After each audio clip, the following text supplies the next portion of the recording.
Good morning. Morning to everyone here and everyone joining us online. I'm Paul Costa. I'm your worship associate this morning. Our worship team is led today by Karishma Gottfried.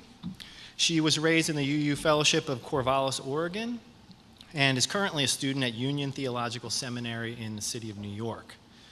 Carrie has served in regional and national leadership as a youth and young adult, and most recently was the campus ministry organizer at the Sanctuary Boston.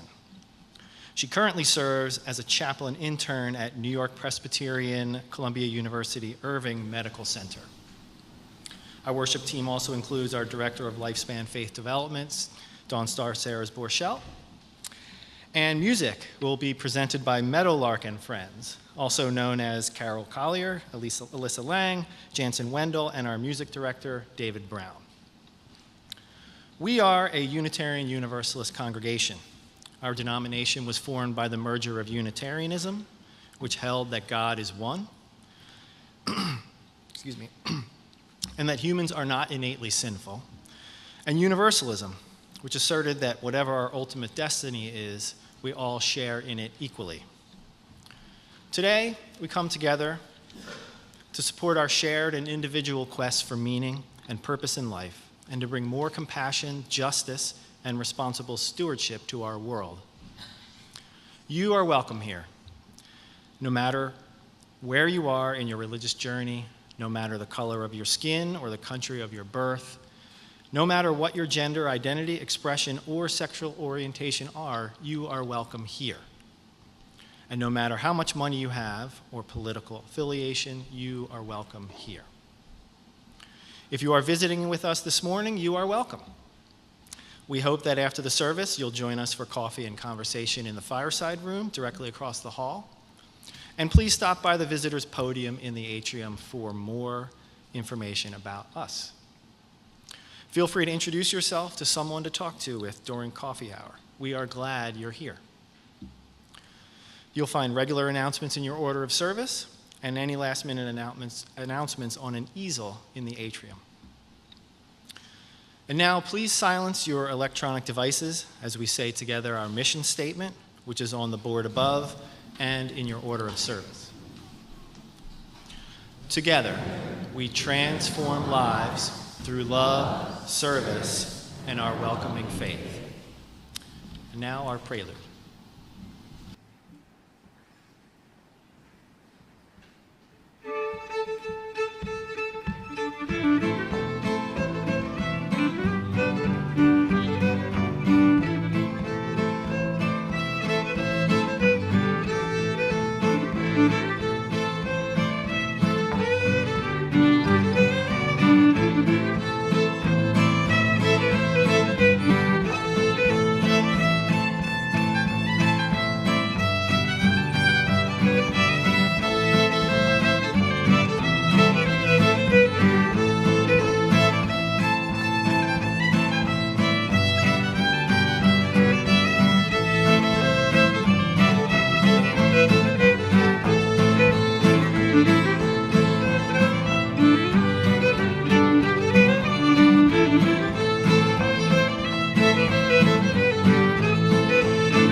Our chalice lighting is an excerpt from War Talk by Arundhati Roy.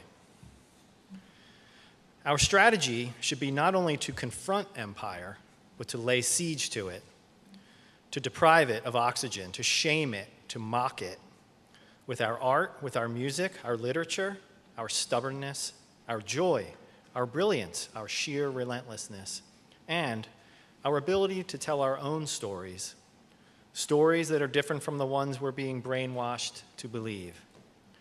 The corporate revolution will collapse if we refuse to buy what they are selling, their ideas, their version of history, their wars, their weapons, their notion of inevitability. Remember this: we be many and they be few. They need us more than we need them.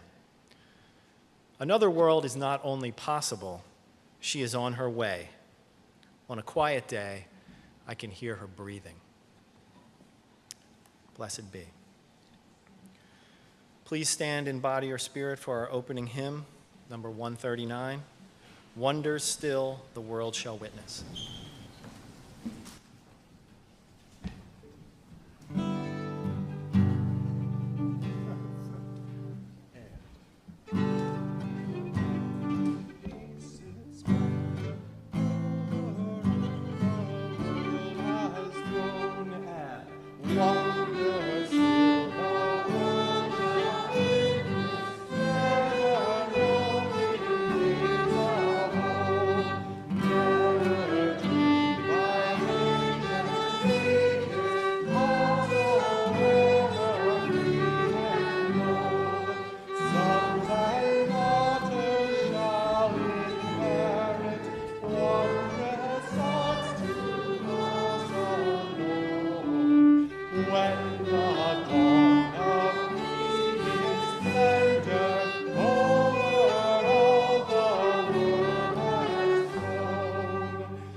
Hey, wall, you are big, a city block big, my city block. Maybe once you were full of style, but no one has taken care of you. You are nothing to look at. You are cold, old, empty. Hey, wall, in the fall, James and I skateboard past you as fast as we can on the way home from school. In the winter, the dirty snow piles up in front of you. No one shovels. Danny and her friends on the block build their snow people on other sidewalks. In the spring, Grandma Addie drinks iced tea on the stoop. She talks of a time when our neighborhood was beautiful, when you were beautiful. In the summer, the ice cream trucks roll by. We chase them to a spot far from you where we let the ice cream melt on our tongues. Each day, we all keep our eyes down. We cheer for tiny flowers pushing through the cracks in the sidewalk, reaching for sunlight. No one looks up at you. There's nothing to cheer for. You're only lonely concrete. But hey, Wall, when we are inside with family, friends, and neighbors, there is love. There is joy. Can you smell what's cooking? We are eating together. Can you hear the stories we share about the way things used to be? We are telling jokes, belly laughing. Can you hear our music? We are salsa dancing. We are hip-hopping. We are dizzy from spinning. We want to take it to the streets, but you don't dance. You don't laugh. You don't share your stories. Hey, Wall, guess what? I'm ready to change all that. I've got my pencil, I've got my paints, I've got my dreams. I am a writer, a creator, a game changer, a wall changer. James and Danny brought their sketches. Grandma Addie brought her memories. We've all brought our ideas and imagination.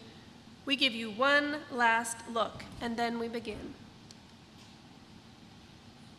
I call to my family, my friends, my neighbors. We stand right in front of you, staring you down. You are our wall now. You've become our blank canvas. Your cracks and bumps and rough edges are our clean slate. Up on ladders and way down low, soon we have filled you with colors, creation, energy. You are stone, but you don't have to be hard. Hey, Wall, look at you now. You are beautiful. Now you tell the real story of us, and together we are something to see. Hey, Wall. Sorry, but yes, we are going to go now in peace. Children and youth may go to their class, and we'll see you at coffee hour.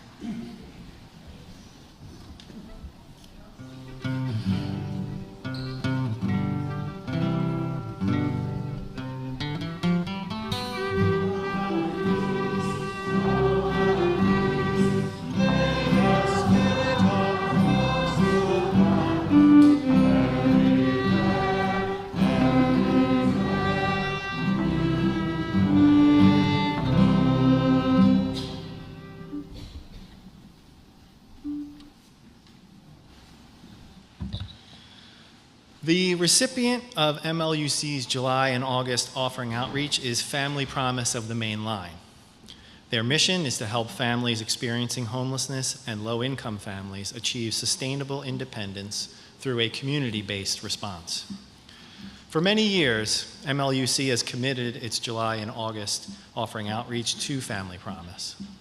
We also host families several times throughout the year. Many of you are familiar with Family Promise's mission, but allow me to share a personal story about Gregory to bring it into focus. When the children's mother passed away suddenly, Gregory became the primary caregiver and contacted Family Promise of the Main Line seeking rental assistance. Lack of childcare impacted his ability to work full-time, and he fell behind on the rent. Gregory is one of many struggling with painful decisions over whether to buy groceries or pay the rent. Fortunately, Family Promise could help by providing rental assistance and donations of gift cards for food, which was especially helpful while schools were out for summer break and school lunches were not available. By providing assistance in this way, Family Promise of the Main Line helps to stop homelessness before it happens. Family Promise aligns with UU Principle Number 1, which affirms the inherent worth and dignity of every person, and Number 2, which calls for justice, equity, and compassion in human relations. If you would like to make a donation online, follow the instructions that you see on the screen behind me.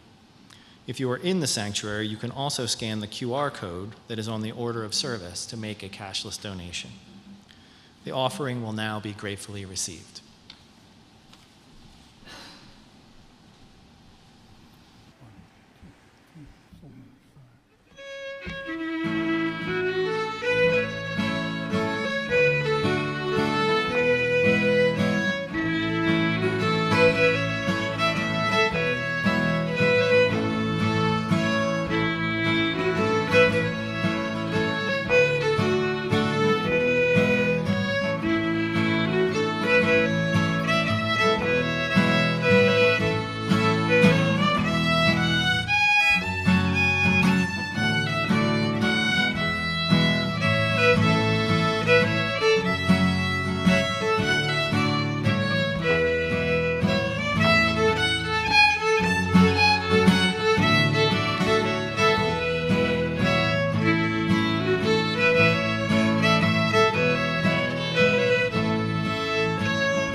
Please join me in saying our affirmation of gratitude.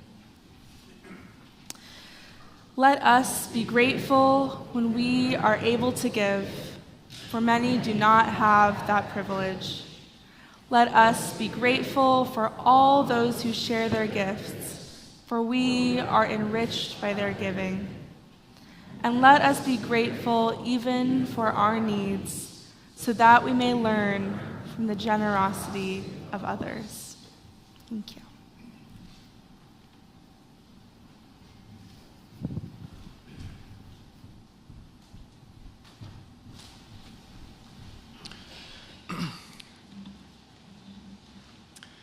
Candles of Community is MLUC's ritual of personal sharing and support in a trusted and safe environment. After each candle is lit, please join me in saying, "We hold you in our hearts." We light a candle for Julia and Mark Hurley. Mark's mother, Joan Hurley, passed away Friday following a fall at her home. She was 85. For Julia and Mark, we hold you in our hearts. We light a candle for Robert Barker, who shares a concern for the husband of a friend who is recovering from a serious motorcycle accident. He is home and making good but painful progress. For Robert's friend's husband, we hold you in our hearts. Jean Marie Baldwin requests that we light a candle for her nephew, Scott, who is in the hospital and seriously ill with a blood clot on his lung. For Scott and his family, we hold you in our hearts. The MLUC travelers light a candle of joy for the successful completion of their pilgrimage to Transylvania, where they spent 3 days in the village of Varfova, sharing meals, excursions, entertainment, and a worship service with our partners from the Unitarian Church of Varfova. During their travels, they visited sites from the earliest history of Unitarianism, where they stood together on what they experienced as holy ground. They look forward to sharing their experiences with the congregation in September. For our MLUC pilgrims, we hold you in our hearts.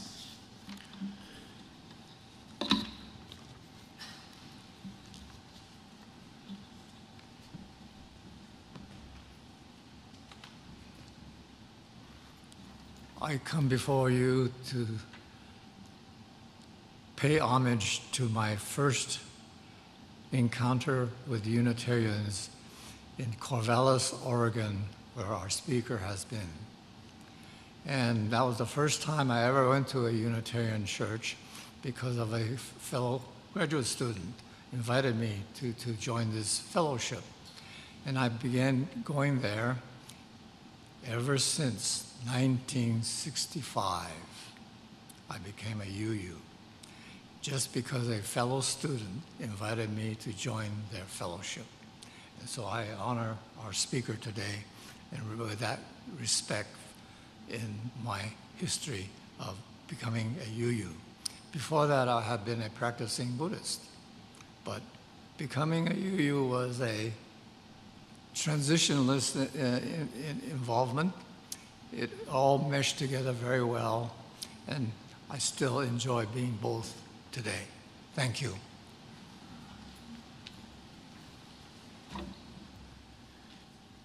Well, for Hero and Carrie and, and Corvallis, Oregon, we hold you in our hearts. And for all of those joys and concerns that are being held, some too deep for words, we light one more candle, and we hold you in our hearts.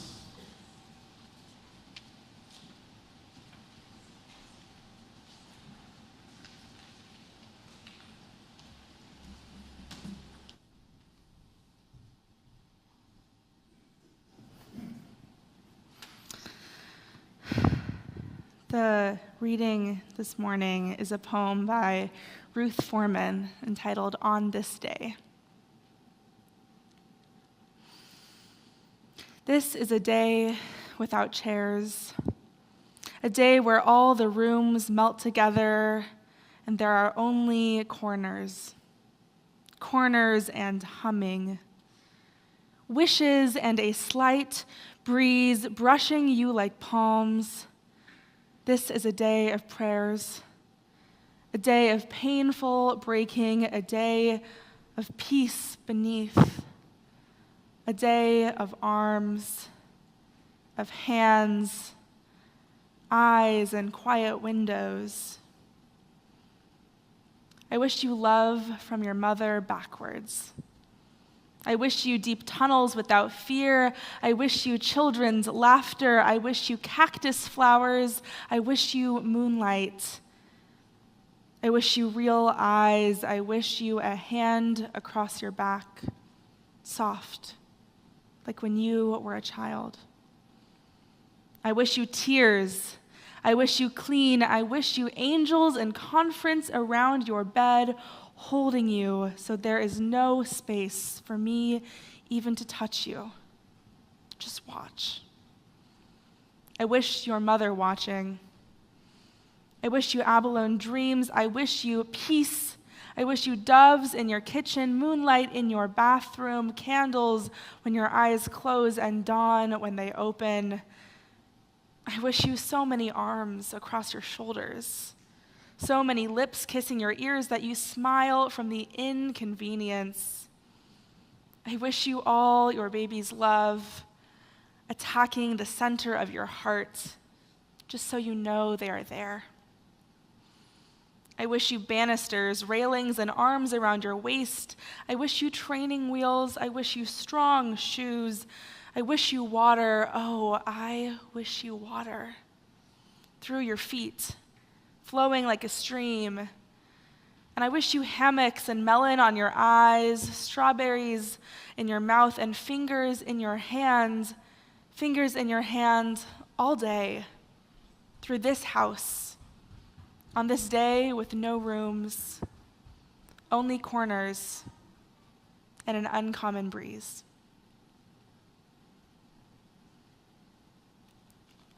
I love that poem. And I love all of the things that it imagines in that poem, all of the imagery. And I've always loved my own imagination ever since I was a child. My mind has wandered with stories and ideas and dreams. I was always the one of my friends who thought up the imaginary backstory to whatever game my friends and I were playing. We were orphans, we were horses, we were princesses, we were spies. We could do and be anything. And as I grew up, my imagination didn't go away, but it shifted. Instead of playing pretend with friends or with dolls, I read fantasy books and I wrote my own stories. I dreamed of being a writer, a novelist, an essayist, a poet. Anything to get those dreams out of my head and onto the page and into the world. And as I've gotten older, the dreams and the imaginations have slipped more and more into my subconscious. My nights are filled with vivid images of faraway worlds and alternate universes that keep me tossing and turning, but leave me with only the vaguest of memories when I wake up. And outside of the night, I really don't spend that much time anymore with my imagination. Even the seemingly ideal opportunities to imagine, like a long walk or a subway commute, are now filled with the podcast or the latest Beyonce album blasting in my ears. And the endless scroll of social media consumes my downtime. And I'm not even that old, but I have nostalgia for the days where I would sit on my bedroom floor for hours at a time, making up intricate storylines for each of my stuffed animals and running around with the park with my sister, pretending we were escaping from an evil stepmother. And there's still one place that my imagination comes with me. And it's not an alternate universe or a faraway land, it's the future. These days when I'm imagining the future. I think the future is something that we all worry about and we all wonder about. Whether we believe that we'll be around to see it or not, whether we're thinking of next year or the next generation. And recently, in a book group put on by the UU Young Adults for Climate Justice, we read a book called Afterglow. And the subtitle is Climate Fiction for Future Ancestors, which is such a good subtitle. And this book is a collection of short stories, all taking place in an imagined future world where writers envision a radically different climate future. From Afrofuturism to solar punk, from science fiction to fantasy, the stories we read together went beyond each of our individual imaginations to create a collective future that we can only get to together. And I've been thinking a lot about the future. Maybe it's because I'm in this stage of preparation and transition to become a Unitarian Universalist minister. I've been wondering what the world is going to look like when I'm finally ordained and serving a congregation. What will the world look like in 20 or 30 years? What will it look like when I eventually retire from ministry? What will Unitarian Universalism look like? Will it even exist? In her book, Emergent Strategy, Adrienne Marie Brown declares that change is coming. What do we need to imagine as we prepare for it? Now, I hope that in the future I'm even more outspoken for justice, but that the issues facing us in 20 or 30 years are at least somewhat different than the ones facing us today. I imagine a world where we care for each other and the earth, where we understand the impact of our actions and work diligently together to ensure that all of us are free.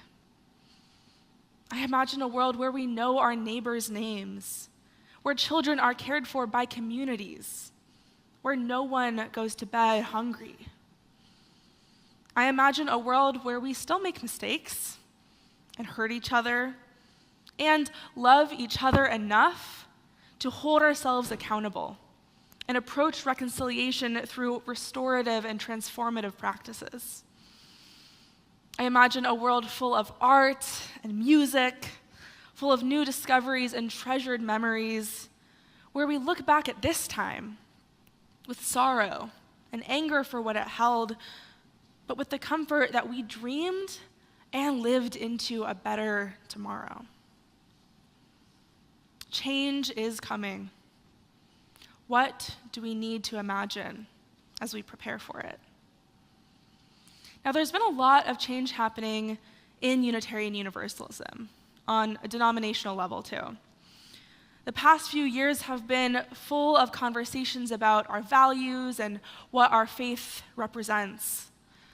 And last month, at the virtual Unitarian Universalist General Assembly, delegates voted on a proposal to change the wording of Article 2 of our bylaws from the 7 principles to a new set of values: justice, equity, transformation, pluralism, interdependence, and generosity, surrounding our core value of love.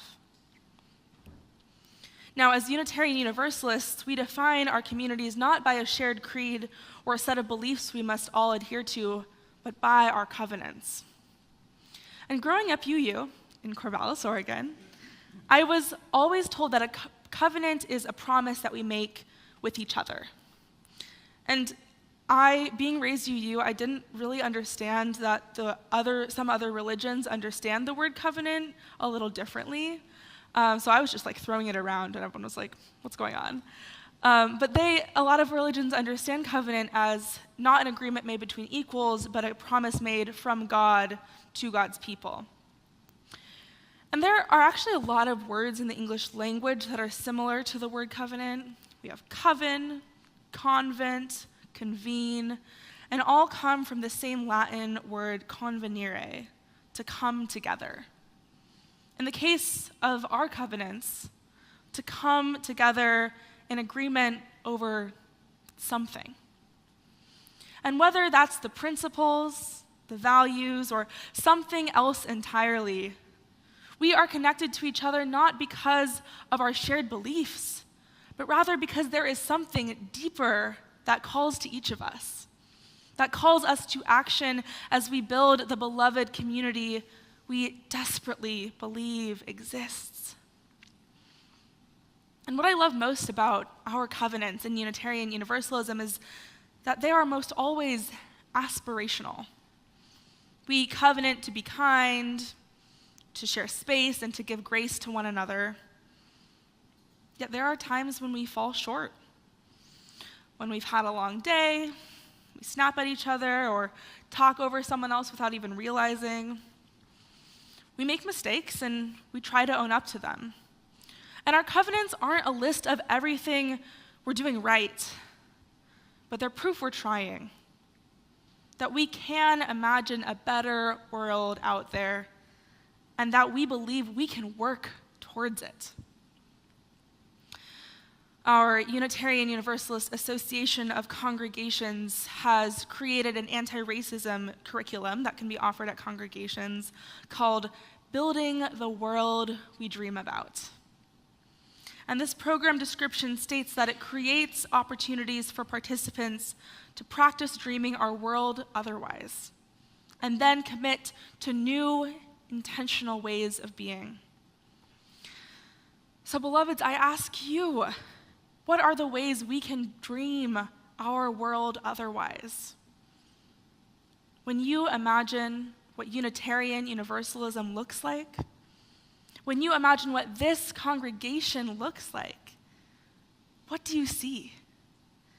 And once you have that vision, how can you commit to new, intentional ways of being?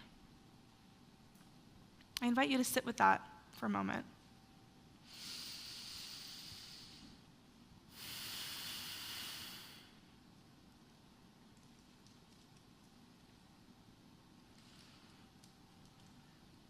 This time we have together on Sundays is one small part of our weeks, of our lives. One of the most important things about Unitarian Universalism to me is, what do we do with the other hours of our weeks? How do we live our Unitarian Universalist values out into those other hours and other days of our lives? And so, as you leave here today, as you go back to your lives, I invite you to imagine. Imagine the person, the world, the Unitarian Universalism that you want to see. And then go do something about it. You know, it can be small. Maybe that means picking up a piece of trash from the street, or volunteering here as a greeter to welcome new people. But do something. Something that moves you forward, bending the moral arc of the universe towards justice just a little bit further.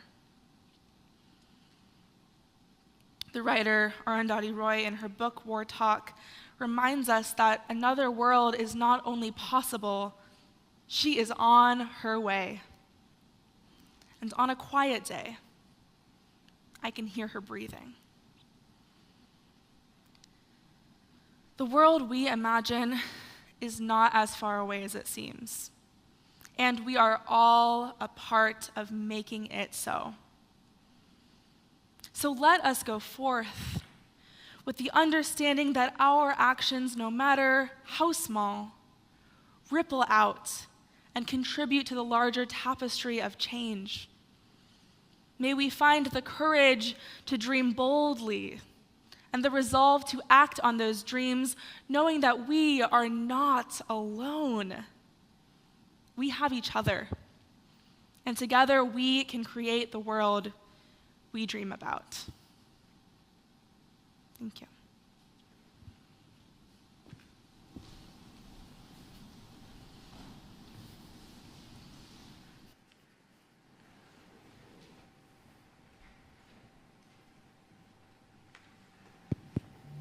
I now invite you to rise in body or spirit as we sing hymn number 146, Soon the Day Will Arrive.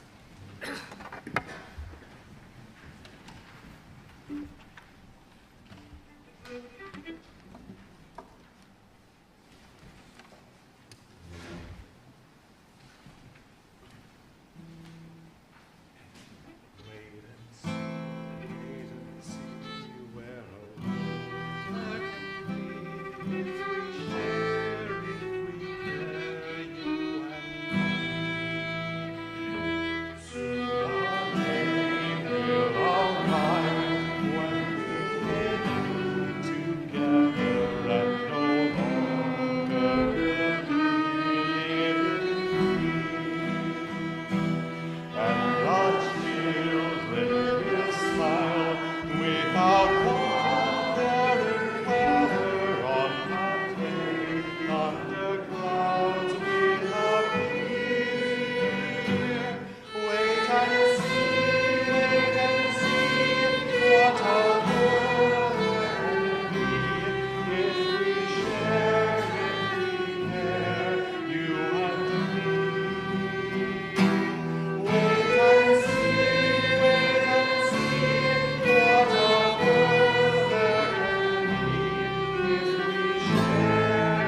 Beloveds, we have reached the end of the service, but our service will continue. As you receive this final gift of music from our wonderful musicians, please remain seated to take in their offering. Now we extinguish this chalice, but not its light, which we will take in the world, spreading the light of truth, the warmth of community, and the fire of justice everywhere